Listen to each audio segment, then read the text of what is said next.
Hi, Collège Saint-Charles Garnier students. Welcome to another video about Google Education. Today we are going to see how to log in your Google account and change your profile picture.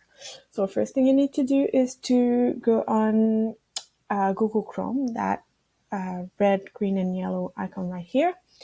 And go in the corner, click Gmail.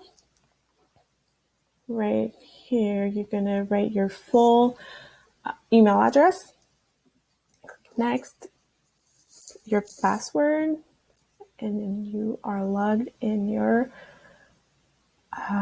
Google account. Next thing, you need to go in the corner and you get that picture icon. Click on this, and it's better if you already have a picture in your computer. We want to see decent pictures of you where we can see your face and recognize you. So you're going to click on this and rearrange it, and there you go, you got it.